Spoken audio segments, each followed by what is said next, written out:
friends মই বৰ্তমান আছোঁ পাঞ্জাৱৰ যি বিপণন ক্ষেত্ৰ আছে তাত আছোঁ কাৰণ ইয়াত ভোগালী বিহুৰ কাৰণে ধুনীয়াকৈ জলপানৰ ব্যৱস্থা কৰা আছে পিঠা লাৰু মুড়ি গোটেইবিলাক বনাই আছে আপোনালোকে মোৰ বেক সাইডত দেখা পাইছে বাইদেউৰ ঘৰ ক'ত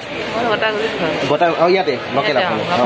পিঠা বনাই আছে বিহুলৈকে কণ্টিনিউ আপোনাৰ চলিব কণ্টিনিউ ৰেগুলাৰ চলিব আচ্ছা ঠিক আছে বনাওক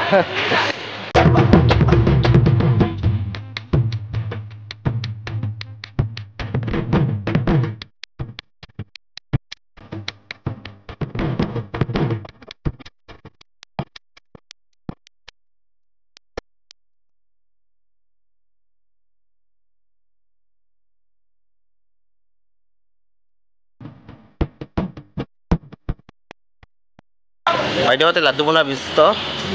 একেলগে এজনী বাইদেউ আছে আমি 16জনী আগত আহিছোঁ কালি আহিছে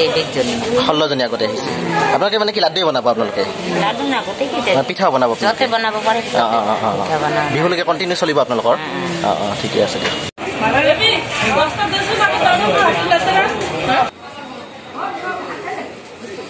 সো ইয়াৰ বাইদেউ এজনীৰ পৰা মই দামবিলাক জানিব চেষ্টা কৰিম তাৰপিছত আপুনি দামবিলাক কওক মানে পিঠাৰ কেনেকুৱা দাম পিঠা নাৰিকলৰ পিঠাটো 10 rupees 10 টকা আৰু এই তিলৰ পিঠাটো 10 টকা আৰু লাৰুবিলাক কেনেকুৱা দাম লাৰুবোৰ 5 piece 7 টকা পেকেট আমাৰ কি কি লাৰু আছে আপোনাৰ নাৰিকলৰ লাৰু তিলৰ লাৰু গুড়ৰ লাৰু আখৈ আছে চিৰা আছে ডেৰগাঁৱৰ তাৰপিছত আপোনাৰ গুড় আছে ডেৰগাঁৱৰ এনে গুড়ৰ দামটো কেনেকুৱা গুড় আপোনাৰ 100 কিলো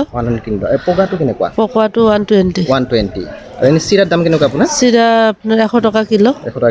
আৰু এই মুড়ি আপোনাৰ পেকেটটো 25 টকা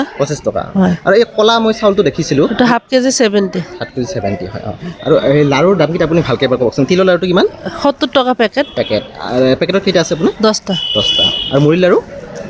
লাৰু 25 টকা পেকেট কেইটা থাকিব 9টা থাকিব আৰু কিবা স্পেচিয়েল আছে নেকি আমাৰ লগত খান্দগুড়ি আছে আমি কিমান দাম এনে আপোনালোকৰ 1 পোৱা 40 টকা লওঁ 1 পোৱা 40 টকা হয় আৰু আখৈ 40 টকা 200 গ্ৰাম হয় ধন্যবাদ আপোনাৰ ঘৰ ইয়াতে ইয়াত নহয় ধুবুৰীত মানে বিহুলৈকে আছে আপুনি বিহুলৈকে মই ইয়াতে চাকৰি কৰোঁ আচ্ছা ধন্যবাদ আপোনালৈ আৰু এজনী বাইদেউ আছে এইগৰাকী বাইদেউ আপোনাৰ নামটো নৱনীতা দাস ইয়াতে আপোনাৰ ঘৰ হয় ঠিক আছে